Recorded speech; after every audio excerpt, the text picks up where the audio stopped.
ਅਗਲੀ ਖਬਰ ਵੱਲ ਆਈਏ। ਯੂਐਸ ਦੀ ਸੁਪਰੀਮ ਕੋਰਟ ਦੇ ਜਸਟਿਸ ਜੌਨ ਰੌਬਰਟਸ ਨੇ ਟੈਂਪਰੇਰਲੀ ਹਾਊਸ ਬੇਸ ਤੇ ਮੇਨਸ ਕਮੇਟੀ ਨੇ ਇੱਕ ਜਿਹੜੀ ਰਿਕੁਐਸਟ ਪਾਈ ਸੀ ਪਈ ਫੈਡਰਲ ਇਨਕਮ ਟੈਕਸ ਰਿਟਰਨ ਜੋ ਪ੍ਰੈਜ਼ੀਡੈਂਟ ਡੋਨਲਡ ਟਰੰਪ ਹੋਣਾ ਦੇ ਆ ਉਹ ਆਈਆਰਐਸ ਉਹਨਾਂ ਨੂੰ ਦੇਵੇ, ਉਹਦੇ ਉੱਤੇ ਉਹਨੇ ਟੈਂਪਰੇਰੀ ਬਲੌਕ ਲਾ ਦਿੱਤਾ ਹੈਗਾ। ਇਹ ਉਸ ਦਿਨ ਆਇਆ ਇੱਕ ਦਿਨ ਤੋਂ ਬਾਅਦ ਜਿਸ time emergency application supreme court ਦੇ ਵਿੱਚ ਜੋ ਪ੍ਰੈਜ਼ੀਡੈਂਟ ਟਰੰਪ ਦੇ ਲਾਇਰ ਆ ਉਹਨਾਂ ਨੇ ਫਾਈਲ ਕੀਤੀ ਸੀਗੀ।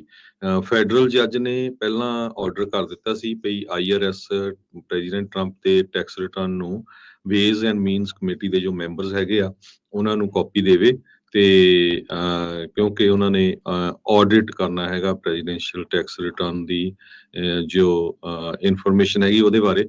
ਸੁਪਰੀਮ ਕੋਰਟ ਦੇ ਜਸਟਿਸ ਜੌਨ ਰੌਬਰਟਸ ਨੇ ਅੱਜ ਸਵੇਰੇ ਉਸ ਨੂੰ ਬਲੌਕ ਕਰ ਦਿੱਤਾ ਹੈਗਾ। ਜੀ, ਇਸ ਤੋਂ ਪਹਿਲਾਂ ਫੈਡਰਲ ਜੱਜ ਨੇ ਆਈਆਰਐਸ ਨੂੰ ਇਹ ਆਦੇਸ਼ ਦਿੱਤੇ ਸੀਗੇ ਵੀ ਟਰੰਪ ਹੁਣਾਂ ਦੇ ਜਿਹੜੇ ਟੈਕਸ ਰਿਟਰਨਸ ਆ ਉਹ ਇਸ house ways and means committee ਨੂੰ ਜਿਹੜੇ ਉਹ ਦਿੱਤੇ ਜਾਣ।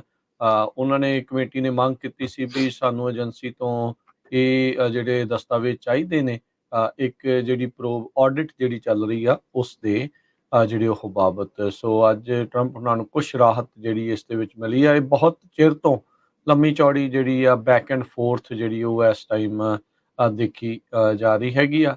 10 ਨਵੰਬਰ ਤੱਕ ਇਹਨਾਂ ਨੇ ਜਿਹੜੀ ਉਹ ਰੋਕ ਲਗਾ ਦਿੱਤੀ ਆ ਤੇ 10 ਨਵੰਬਰ ਤੋਂ ਪਹਿਲਾਂ ਹੀ ਆਪਾਂ ਨੂੰ ਪਤਾ ਹੈ ਵੀ ਇਲੈਕਸ਼ਨਾਂ ਦੇ ਨਤੀਜੇ ਜਿਹੜੇ ਉਹ ਆ ਜਾਣੇ ਨੇ ਤੇ ਹੋ ਸਕਦਾ ਵੀ ਜੇ ਹਾਊਸ ਫਲਿਪ ਹੁੰਦਾ ਤੇ ਬਹੁਤ ਸਾਰੀਆਂ ਜਿਹੜੀਆਂ ਕਮੇਟੀਆਂ ਦੇ ਜਿਹੜੇ ਕੰਮ ਕਰਨ ਦੇ ਢੰਗ ਆ ਉਹ ਨਾਲ ਦੇ ਨਾਲ ਹੀ ਜਿਹੜੀ ਉਹ ਚੇਂਜ ਜਿਹੜੇ ਉਹ ਹੋ ਜਾਂਦੇ ਆ। ਇਸ ਟਾਈਮ ਡੈਮੋਕ੍ਰੇਟਿਕ ਪਾਰਟੀ ਦੇ ਵੱਲੋਂ ਕੰਟਰੋਲਡ ਕਮੇਟੀ, ਇਹ ਕੱਲ ਨੂੰ ਰਿਪਬਲਿਕਨ ਪਾਰਟੀ ਉੱਥੇ ਮੈਜੋਰਟੀ ਚਾਹੁੰਦੀ ਹੈ ਤੇ ਉਹਨਾਂ ਦੇ ਵੱਲੋਂ ਕੰਟਰੋਲਡ ਹੋਊਗੀ ਤੇ ਇਹ ਸਾਰੀਆਂ ਚੀਜ਼ਾਂ ਕਮੇਟੀਜ਼ ਦੇ ਦੁਆਰਾ ਜਿਹੜੀਆਂ ਮੰਗਾਂ ਕੀਤੀਆਂ ਜਾ ਰਹੀਆਂ ਉਹ ਵਾਪਸ ਲਈਆਂ ਜਾ ਸਕਦੀਆਂ ਨੇ। ਅਗਲੀ ਖਬਰ ਵੱਲ ਆਈਏ। ਯੂਐਸ ਦੀ ਸੁਪਰੀਮ ਕੋਰਟ ਦੇ ਜਸਟਿਸ ਜੌਨ ਰੌਬਰਟਸ ਨੇ ਟੈਂਪਰੇਰਲੀ ਹਾਊਸ ਬੇਸ ਤੇ ਮੇਨਸ ਕਮੇਟੀ ਨੇ ਇੱਕ ਜਿਹੜੀ ਰਿਕੁਐਸਟ ਪਾਈ ਸੀ ਪਈ ਫੈਡਰਲ ਇਨਕਮ ਟੈਕਸ ਰਿਟਰਨ ਜੋ ਪ੍ਰੈਜ਼ੀਡੈਂਟ ਡੋਨਲਡ ਟਰੰਪ ਹੋਣਾ ਦੇ ਆ ਉਹ ਆਈਆਰਐਸ ਉਹਨਾਂ ਨੂੰ ਦੇਵੇ, ਉਹਦੇ ਉੱਤੇ ਉਹਨੇ ਟੈਂਪਰੇਰੀ ਬਲੌਕ ਲਾ ਦਿੱਤਾ ਹੈਗਾ। ਇਹ ਉਸ ਦਿਨ ਆਇਆ ਇੱਕ ਦਿਨ ਤੋਂ ਬਾਅਦ ਜਿਸ time emergency application supreme court ਦੇ ਵਿੱਚ ਜੋ ਪ੍ਰੈਜ਼ੀਡੈਂਟ ਟਰੰਪ ਦੇ ਲਾਇਰ ਆ ਉਹਨਾਂ ਨੇ ਫਾਈਲ ਕੀਤੀ ਸੀਗੀ।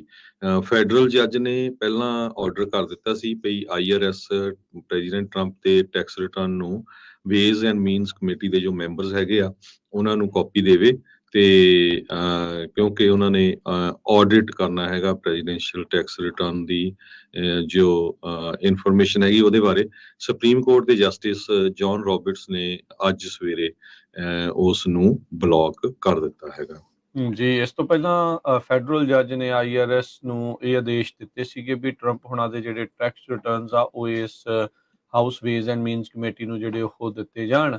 ਉਹਨਾਂ ਨੇ ਕਮੇਟੀ ਨੇ ਮੰਗ ਕੀਤੀ ਸੀ ਵੀ ਸਾਨੂੰ ਏਜੰਸੀ ਤੋਂ ਇਹ ਜਿਹੜੇ ਦਸਤਾਵੇਜ਼ ਚਾਹੀਦੇ ਨੇ ਇੱਕ ਜਿਹੜੀ ਪ੍ਰੋਬ ਆਡਿਟ ਜਿਹੜੀ ਚੱਲ ਰਹੀ ਆ ਉਸ ਦੇ ਜਿਹੜੇ ਉਹ ਬਾਬਤ। ਸੋ ਅੱਜ ਟਰੰਪ ਉਹਨਾਂ ਨੂੰ ਕੁਛ ਰਾਹਤ ਜਿਹੜੀ ਇਸ ਦੇ ਵਿੱਚ ਮਿਲੀ ਆ। ਇਹ ਬਹੁਤ ਚਿਰ ਤੋਂ ਲੰਮੀ ਚੌੜੀ ਜਿਹੜੀ ਆ ਬੈਕ ਐਂਡ ਫੋਰਥ ਜਿਹੜੀ ਉਹ ਇਸ ਟਾਈਮ ਦੇਖੀ ਜਾ ਰਹੀ ਹੈਗੀ ਆ।